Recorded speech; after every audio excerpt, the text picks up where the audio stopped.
What's up, guys? We're here today to talk about one of the most popular questions that we get, which is how do I lose my belly fat? So what do you think, Mike? Is it possible for people to lose only their belly fat? Only their belly fat? Absolutely not.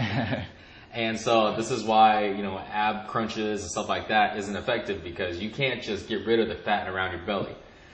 There's no such thing as spot reduction. And a lot of guys don't understand that. A lot of people don't, because if you talk to people, a lot of times they'll say something like this. They'll go, yeah, I want to go ahead. I'm happy with my arms. I'm happy with my chest. I just want to go ahead and just lose the midsection, just right here. My legs look fine, just right here. And I'm like, well, you can't really just do right there. Well, what do you mean? And it's like, so no such thing as spot reduction.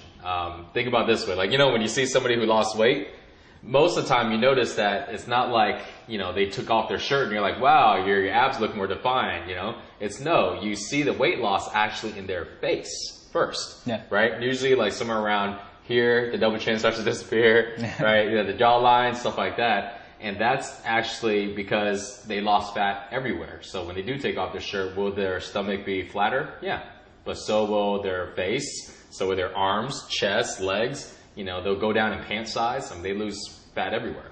So, that's why when you concentrate on losing belly fat, you actually have to concentrate on losing fat everywhere, because that's the key. You can't just do it in your belly. So you're saying when people are doing, their 200 crunches, it's not like taking the fat right from there and burning it up? No, because your body's not going to care that you're doing that many crunches. If it needs extra calories, it's going to take from everywhere, including your stomach. Exactly. So the key thing is, you have to go ahead and do other things. Our bodies weren't, made to look like fitness models. That's not our body. That's not what we were designed to do. Our bodies were designed for one thing: survival, to live. It's not so this way we can go ahead and look like one of those people in the magazines. So that's why it's not going to go ahead and just take all the fat from your abs, so this way everybody has perfect six packs. When your body needs extra calories, it's going to go ahead and doesn't have it, then it's going to go ahead and break down your fat and use it as fuel. And vice versa. If your body doesn't need the extra calories, it's not going to break down anything, especially if it has a lot of extra food. So that's why if you want to go ahead and lose belly fat, you got to actually worry about forcing your body to burn extra calories and to go ahead and need those extra calories. So this way your body has no choice but to go ahead and break down the fat in your stomach, but also in your arms, face, and everywhere. So not only do you get a lean, midsection, but you get a lean and ripped body in your entire body. And that's the key. Exactly, yeah. And I think, probably one of the most pervasive myths, but that's a really important truth you have to accept if you want to lose your belly fat. So let's talk about how do people really lose their belly fat and all the other fat in their body. What's the key to that? You got to drive up the metabolism in your body. You got to force your body to need to use up more fuel.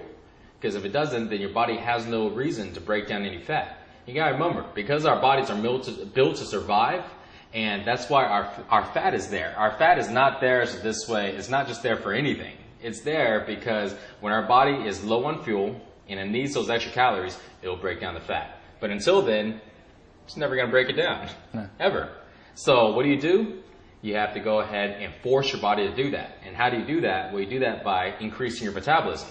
That's why there's all this ring about how metabolism is so important, because the metabolism is basically our way of explaining why our body needs to go ahead and burn up more calories. That's kind of our way of gauging that. So we have to increase our metabolism. And there's a few ways to do that, right? Yeah. First one is the way you lift. Heavy compound movements. Dan does those all day long.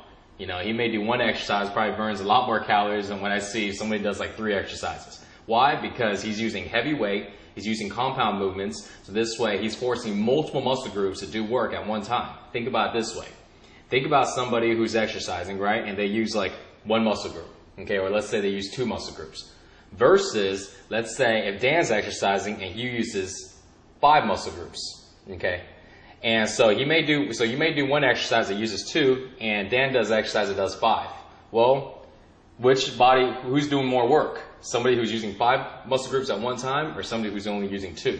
Of course, the 5. So what happens? If your body does more work, it needs more calories. If it needs more calories, and they ate the same amount of food, exactly identical, well, guess what? where is Dan's body going to get those extra calories from? Has to break down his fat, which is why he's so lean, because, it's forcing his body to do that. Somebody else who didn't do that uses only 2 muscle groups, their body has just enough calories that they don't need to break down any body fat. Why? Because their workouts are not intense enough. They're not going heavy enough. They're not forcing their body to need those calories. Yeah. And so that heavy compound exercise is like really, really such an important key. And nobody thinks about that as a way to lose weight, but no, really... They think like, I'm not going to be a power lifter. Yeah, exactly. Heavy, yeah. But no, it's not like that. Exactly, yeah. And we've said this in a few other videos too, but heavy compound exercises and increasing metabolism are the reason why we can eat tons and tons of food and still stay lean. Exactly. And I really believe that those people who are trying to diet and stay lean through just eating a very, very low amount of calories, you can do that for a little while, but can you really do that for the rest of your life? I mean... It's not sustainable. Their body's a plateau. Yeah, exactly. It's like we talked about in another video, when they diet, their metabolism just crashes. Yeah. And it just crashes, and their body actually burns less calories when they diet.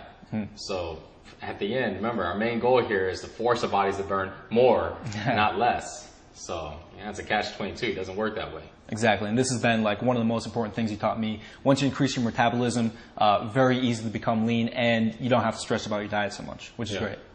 Yeah, another key thing to do is to increase your metabolism is keeping your rest times short. So now this is very tricky, because when guys lift heavy, they think, well, I'm gonna go ahead and lift heavy, then I'm gonna sit here and relax for like 3 to 4 minutes, right? So I can get all my strength back, because they're still thinking like a power lifter, right?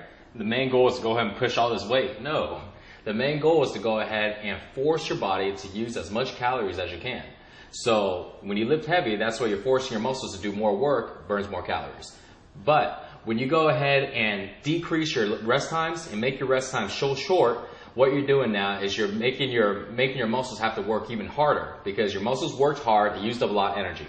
And before you're able to go ahead and reload all the energy and recuperate all the way, you go ahead and do another set. Keeping your rest times very low, and I mean anywhere from about 15 maybe to about 20 seconds. But at the same time, you're still lifting heavy. Yeah. So your rep range may start to drop down pretty quickly. It's okay just as long as your form is okay. So you do that, force your muscles to do more work, shorter amount of time. That also keeps your heart rate super high, which also burns more calories. And those two things are the key, when it comes to increasing your metabolism. Exactly, yeah. And I think that type of workout that we do, it combines the best aspects of, like strength training and also cardio too, because your heart rate is elevated the entire time. And also, another factor that a lot of guys don't consider is that we're just doing way more sets per minute in the gym. Like a lot of guys will go to the gym for half an hour and they'll do maybe, like 5-8 sets, and the rest of the time is just spent talking. Whereas we can do like 15, 20 sets. Sometimes we do drop sets like back to back. So you're just doing more work per minute in the gym, so you're going to get more results. Yeah, that's actually a really good point.